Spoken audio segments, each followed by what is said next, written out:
adult-related adult comedy. Is that true? Why is it so different?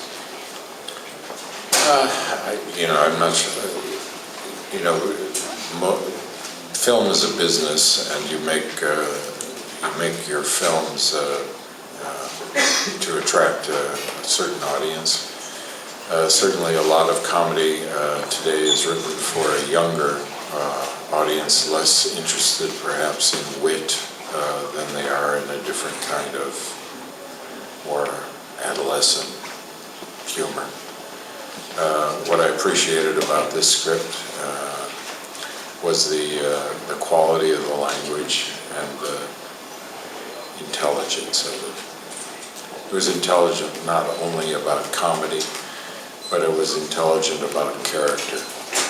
And so I appreciated having the opportunity to be part of this. Bueno, el cine, como todo, es un negocio y se supone que se hacen los negocios para el tipo de público que piensa uno que eso va a atraer.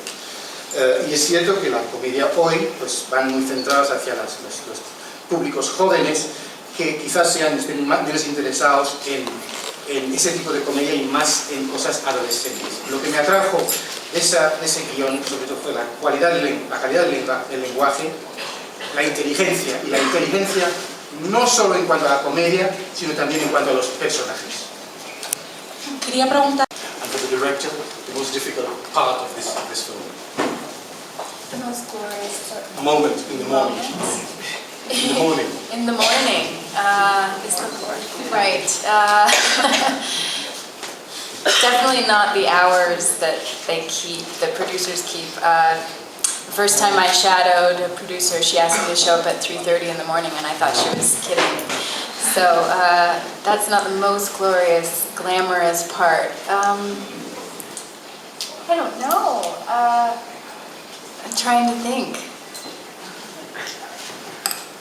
You have to have 10 cups of coffee to make it through, so everybody's completely jacked up. One girl told me where to get a great steak in New York at 10 o'clock in the morning, because that's when you want to eat dinner, So I learned where the best steak in New York is in the morning. Ask me that.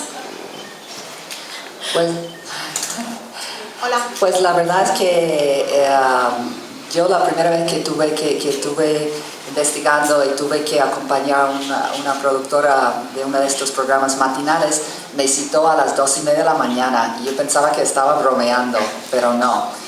Así que me cuesta pensar en cuál podría ser los momentos gloriosos de esa profesión o glamorosos. Pero bueno, todos toman un montón de café y luego me acuerdo que una de ellas me preguntó dónde se podía encontrar un buen entrecot para tomar a las 10 de la mañana, porque claro, para ellas es su hora de cenar. Entonces, bueno, por lo menos aprendí dónde se puede conseguir un buen entrecot a las 10 de la mañana en Nueva York. Hola, buenos días. Yo tengo una pregunta. Walking off into the sunrise in Manhattan, and it was a day called, which in Manhattan is known as Manhattan Henge, which is a conflation of Stonehenge in England and Manhattan. And it's the one day in the year when the sun sets at exactly the angle in which the streets are laid out in New York. And it's a very dramatic, almost spiritual moment. And we spent a long time prepping it and closing the street down and getting all our equipment in place. And of course the clouds mounted on the horizon. And we thought this is going to be a complete waste of time. And then miraculously, 5 minutes before D-Day, the clouds cleared and the magnificent, almost religious light streamed down the street, and we shot the scene in about 10 minutes, didn't we? And that was pretty glorious. Bueno, hacer una película es un trabajo duro, entonces no se puede hablar francamente de muchos momentos gloriosos, ¿no?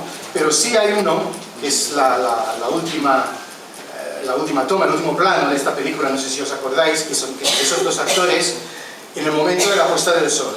Y es un día muy señalado que se llama Manhattan Henge. Es una combinación de Manhattan Henge y Stonehenge que hay en Inglaterra.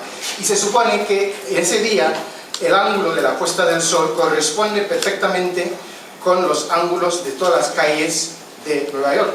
Y entonces ha sido un momento realmente muy dramático, estuvimos mucho tiempo preparando el plano, y estamos pensando, ¿va a salir, no va a salir? Y al final, realmente, 5 minutos antes, las nubes se despejaron y salió esa luz preciosa, y realmente ha sido como un momento con esa luz religiosa realmente muy, muy brillante. Ha sido para mí el momento más glorioso.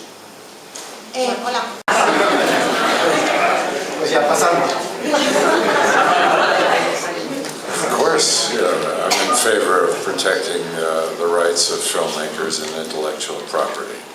Por supuesto que estoy a favor de la protección de los derechos de los realizadores de cine y de la propiedad intelectual. Por supuesto que estoy a favor.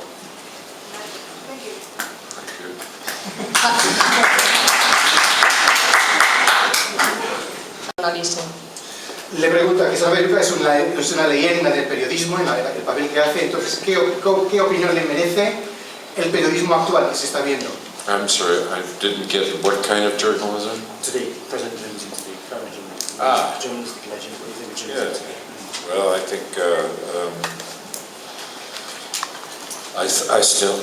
I think there are a lot of very responsible journalists still working in news today, but I think there is one regrettable development, and that is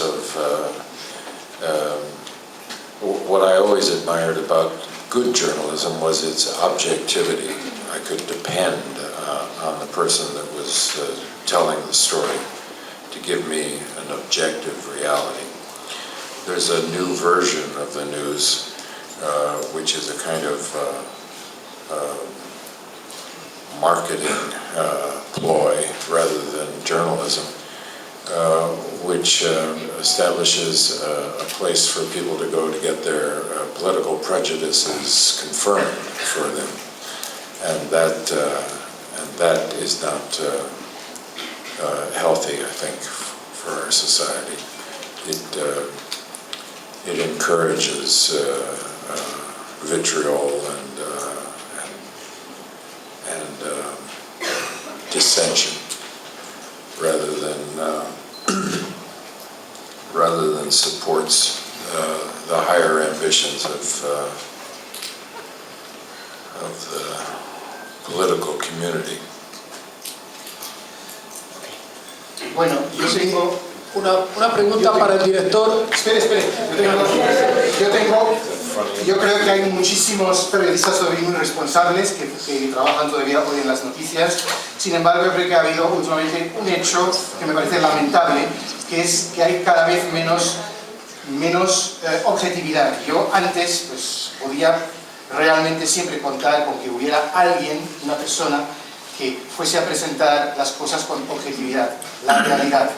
Ahora hay una nueva versión que obedece a las necesidades del marketing, que no es periodismo. Y lo que hace es establecer un lugar para que las personas puedan ir y sentirse cómodos con sus prejuicios políticos. Y eso para mí no tiene nada. Eso solo lleva a la polémica inútil, a la disensión, y no tiene nada que ver con las ambiciones, que yo creo que son nobles de la política y de las personas que se ocupan de la política. Sí,